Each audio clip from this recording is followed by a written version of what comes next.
Do you ever sit on your computer at 3 a.m. and decide seemingly out of the blue to visit Wattpad?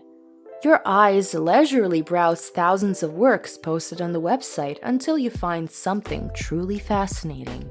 Your eyes gleam with joy and you start feeling all fuzzy and warm inside while reading endless passages of raunchiest One Direction fanfiction you could find, which temporarily boosts your serotonin levels just enough to satisfy your hedonistic urges. So, what's the actual deal with fanfiction? Where do we draw the line between inspiration and plagiarism, and is there a line between the two at all? If you've been on the internet for longer than a couple of years, you probably encountered something that is called fanfiction. For those who aren't quite familiar with the concept of fanfiction, let me explain quickly. Wikipedia defines fanfiction as fictional writing written by fans, commonly of an existing work of fiction. The author uses copyrighted characters, settings, or other intellectual properties from the original creator as a basis for their writing.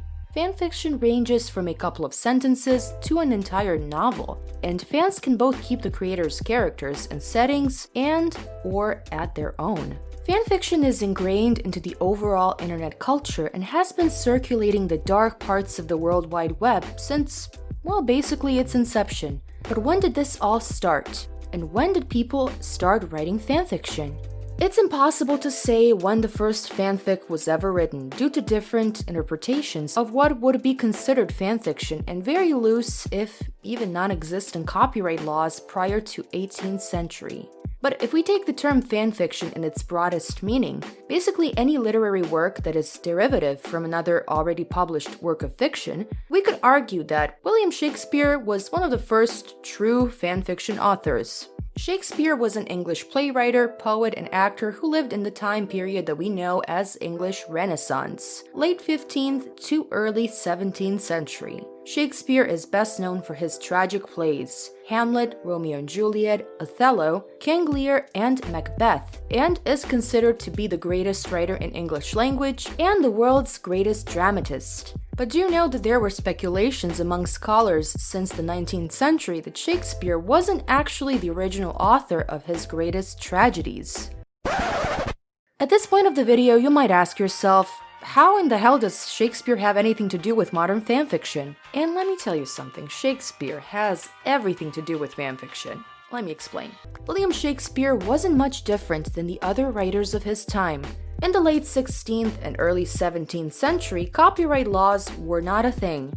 The first modern copyright law in the world is thought to be the Statute of Anne, also known as the Copyright Act 1710, passed by the British Parliament in, you guessed it, year 1710.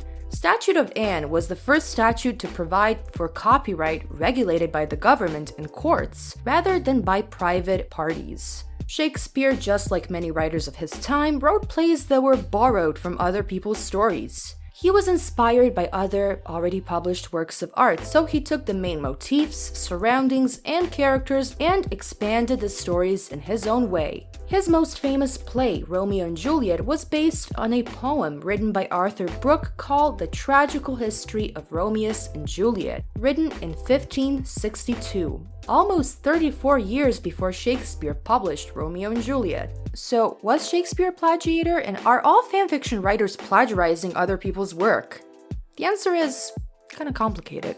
It completely depends on the stance that you have on whether you view fanfiction in its simplest, narrowest form, or if you view it in its broadest sense. If we take a stance that all derived works are in one way or the other acts of plagiarism, we wouldn't have much literature left. Since most works of artistic expression, whether they are books, movies, TV shows, music, or art in general, are derived to some extent from their predecessors, it's safe to say that the first stance isn't very fruitful for this discussion, and it doesn't leave much wiggle room for creative individuals to explore any fictional work beyond its original source. Second stance is much less rigid for the gentle fanfiction author, and it gives both independent authors and its consumers a gray area where they could express their love for the original work, while adding another layer of value to the story. In this broadest sense, we view fanfiction as a meta-genre, comprised of synergy of three different elements. First, original author's creation. Second, readers' imagination as they respond to an original work. And third, the reader's imaginative response in their own writing. Whenever somebody decides to write a fanfic based on any popular book, TV show, or a movie, they usually don't just copy the plot, characters, and main motifs of the story and call it a day. Most of the time, that isn't the case. Fanfiction authors take comfort in already familiar settings, established characters, and their interpersonal relationships, and expand the story's universe greatly, to the point where the original plot stops even mattering. They can expand the characters' intrapersonal life, their motivations, and inner dialogues, and help us bond with the story even more. Authors can create different dynamics between two or more characters, which provides some good storytelling and adds tension and drama to the story. This additional layer that the fanfiction writer adds to the original work is compliant with the writer's belief system, social background, and their own interpretations of the world, hence expanding the original work's demographic by diversifying the fanbase. But what happens when modern fanfic writers try to monetize their work? That is also a complicated question to answer, and it depends almost always on individual work that fanfiction authors create. Most fanfics never get monetized, and the author never even tries to gain any financial success by publishing a story that was once a drabble, an archive of our own. But sometimes, in very rare cases, some brave individual will embark on a journey of monetizing their successful and mostly not safe for work Twilight fanfiction, and the readers will eat it up without even noticing that their favorite book was once another fanfic about teenage vampires. This almost always happens when individual authors gain reputation in one of the bigger fandoms as reputable writers.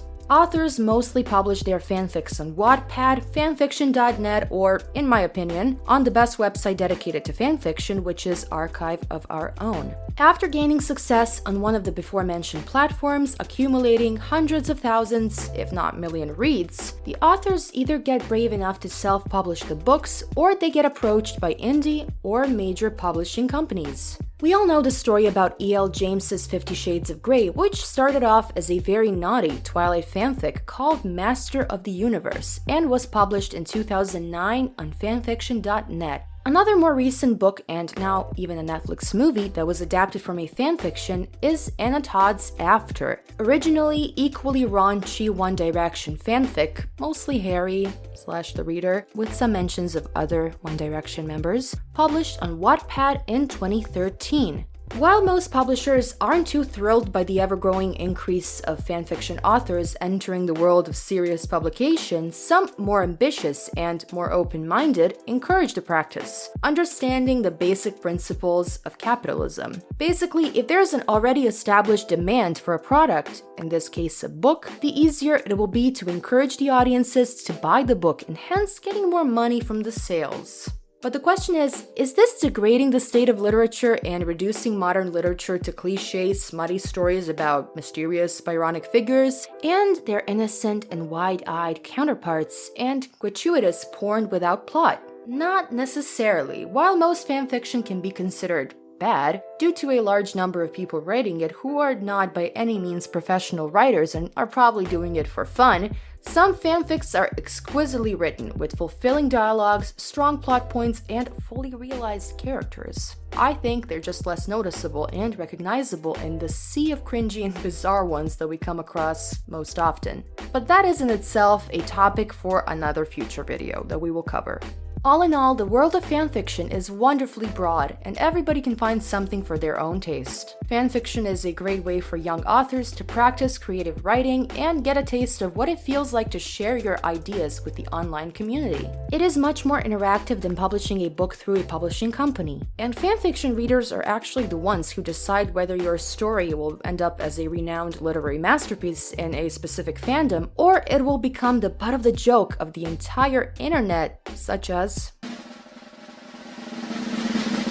Miyamoto. You knew this was coming, come on. Literature should at the very least incite a dialogue in the community, and a conversation at its best, which fanfiction does remarkably well. Hey, thanks for sticking till the very end of the video. Tell me in the comments, why is fanfiction important to you? What was the first fandom that you joined, and what was the first fanfiction that you ever read?